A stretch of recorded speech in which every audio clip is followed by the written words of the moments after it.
Hey everyone, welcome back to the channel. Thanks for tuning in for another episode. I've been getting swamped with questions from viewers lately, and I love that. Thank you so much for the video topic ideas.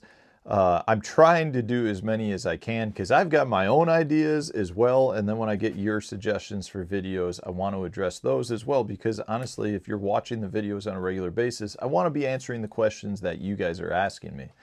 And I've gotten a lot of questions recently regarding the weight size that I'm choosing with different techniques. So it doesn't really matter what technique. It's like I've gotten questions regarding what's my go-to drop shot weight size? What's my go-to Ned rig size? What's my go-to Carolina rig weight size? So I have all these questions regarding my go-to weight size. And I think it's interesting because this happens a lot with YouTube. It's like all of a sudden I start getting flooded with questions from viewers kind of regarding the same topic. And I don't know if that's because viewers are watching other channels' videos and they're talking about it. So they're coming to me and asking me my opinion on it. But it just seems like this happens where it's like all of a sudden there's a bunch of topics or questions regarding the similar topics that I get. And right now, it just happens to be like my go-to weight size for all these different techniques. So I want to really break this down for you. I want to get into all the different variables that go into choosing the correct weight size. And for me, it's a very in-depth thing. Now, I know it's like I evaluate everything very quickly, but there's a lot of variables that I think you need to look at to determine what is the correct weight that you should be using with whatever that specific technique that it is that you're using. So we're going to jump into that today, and hopefully this answers all the questions that I've been getting.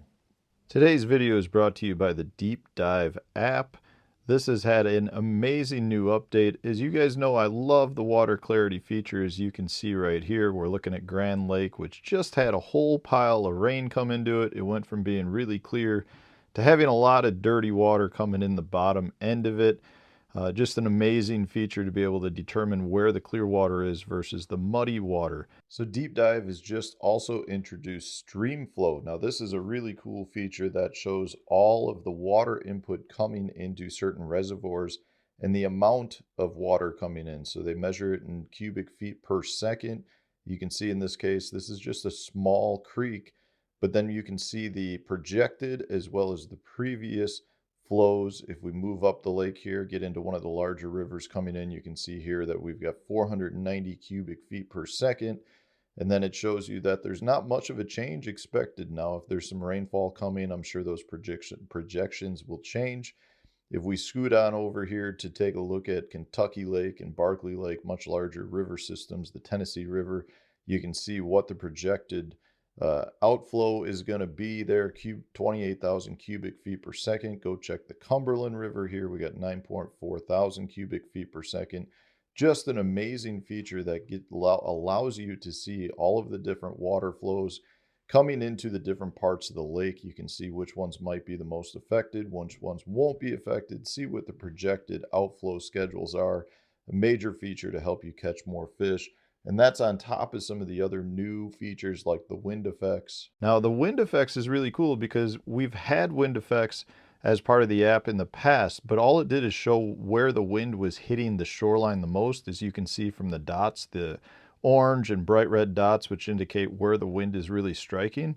But now the wind feature also indicates what the wave action is like on the lake itself. So some of the features you're going to get from this is determining where to get from place to place safely by avoiding the heavy, rough water conditions. You'll be able to determine where you may have some of the strongest current flow and some of the places where you can fish to stay protected. Now, along with that, you still have some of my favorite features like the patterns that you've got on the lake that indicate the best baits and lures to fish with. You've also got the water inflow app, which shows you where a bunch of the rain input comes in. That can be an amazing pattern to fish throughout the year. Just a great feature to have. So many positive features anytime you're fishing or using the Deep Dive app. Just points you in the right direction to catch more fish. Whether you're a tournament angler or a local fun fisherman that's just out to catch a few fish, the Deep Dive app will help you catch more fish next time you're out on the water. When I get these questions that are, what is your go-to size? I can't give you a specific answer. I don't necessarily go out and say, hey, here's a Drop shot, I'm going to go with a 3/16 ounce. For the most part, I'm looking at so many different variables. The first thing I'm going to look at is the depth of water that I'm fishing. I think that's generally what everyone likes to look at first. But that's only a small function of my overall weight choice. So obviously, you know, if you're fishing heavier weights, you're probably fishing deeper water. You need something to get you down to the bottom. And this is assuming you want to fish the bottom. If you're not fishing the bottom, you have to recognize where the fish are at in the water column. And from that standpoint, I generally try to go with as light a bait as possible so that I'm actually staying off of the bottom if the fish are suspended.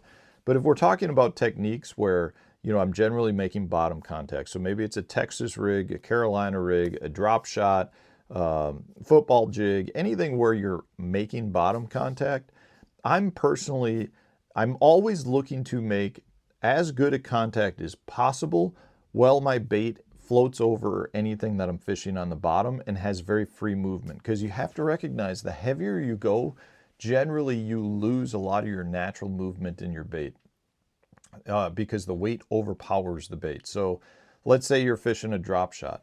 If you happen to be fishing a drop shot on a 3/8 ounce weight, you're going to have really good bottom contact, but your line's going to remain much tighter the whole time, so you're not going to have the same movement generally out of your bait as you would if you were fishing an 1/8 ounce bait. An 1/8 ounce, your weight's going to move around much more freely, imparting a lot of action in your bait. It's just going to look much more natural. So if I'm going, what I'm going for is to choose a weight that allows my bait to move freely over the bottom, as freely as possible over the bottom without getting snagged, to impart more action in my bait. That's generally what I'm going for.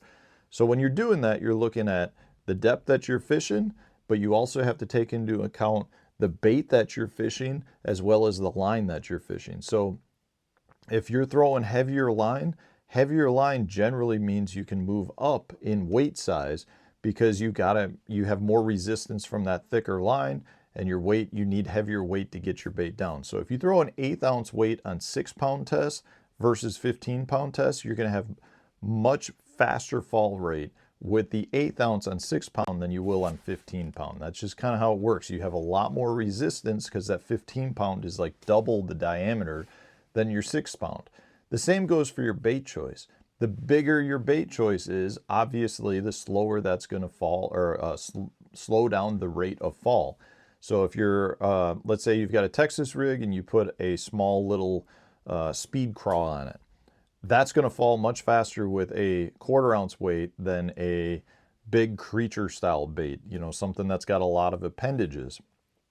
So you have to take into account that maybe you were getting bit on a small bait with a Texas rig when you're fishing a 3/16 ounce weight, but maybe to get that same rate of fall with a larger profile bait, you have to increase the weight to a 1/4 ounce or a 5/16 ounce.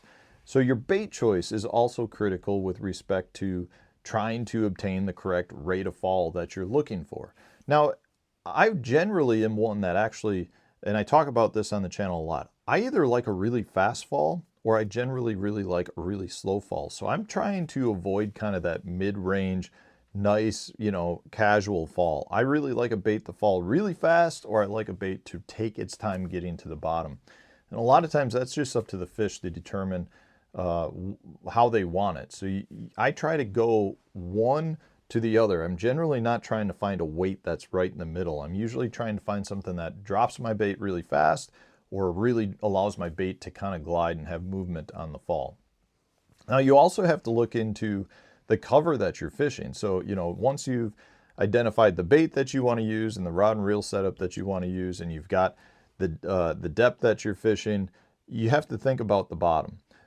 Is the bottom big rock or is it small rock? If you're fishing big rock, you're probably going to get snagged quite a bit more. So you want to choose a bait that will flow over the top of the big rock. If you're fishing gravel or sand, you could throw a 2-ounce weight out there and you're not going to get stuck because there's just not nearly as much cover or ability for that bait to get snagged. I generally, again, am going to try to choose a weight that's going to flow over the bottom and allow me to maintain bottom contact, but prevent me from getting snagged as much as possible. You also want to take a look as to any sort of vegetation or cover that's on that structure that you're fishing. So maybe there's a bunch of lay down trees, I'm going to choose something that will get down in the lay down trees, but not get so buried in the lay down trees or brush piles that I'm going to get snagged. Same thing goes for any sort of submerged grass that you might be fishing. I want something generally to flow over the top. When I'm fishing, say, a grass line that's in 15 feet of water, I'm generally trying to choose something that'll flow over the top of the grass, but when I get to that edge of the grass, it'll drop down to the bottom versus getting buried in the grass initially upon fall. And so from that standpoint, you know, you've got to take into account all the different structure that you're fishing, mixed in with the depth that you're fishing, the line that you're fishing, and then you've got your outside variables as well.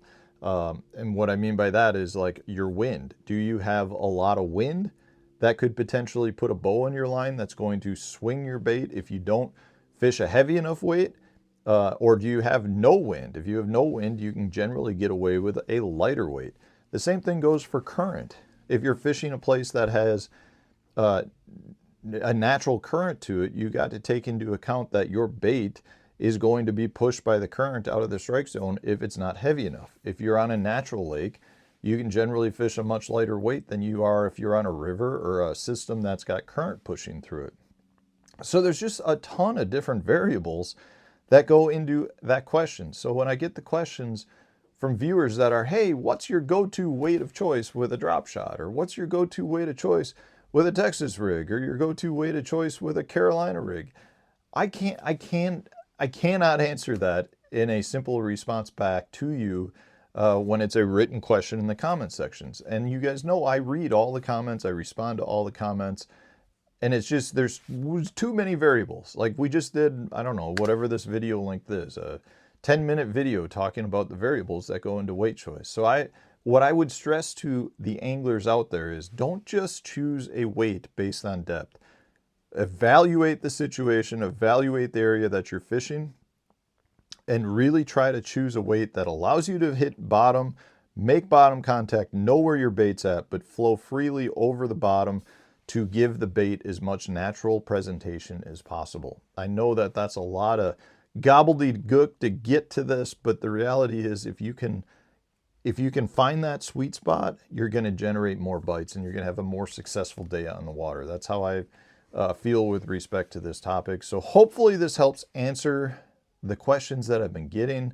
And maybe it's way too analytical on my part, but I just think there's a lot of variables that go into play here. And when you find the magic presentation, the magic setup, you're going to just have a much better day on the water. And that can change based on a simple move from a depth zone to a deeper depth or shallower depth, or the wind kicks up on the day, or you start fishing different cover. You got to change your weights throughout the day to try to really maximize your efficiency.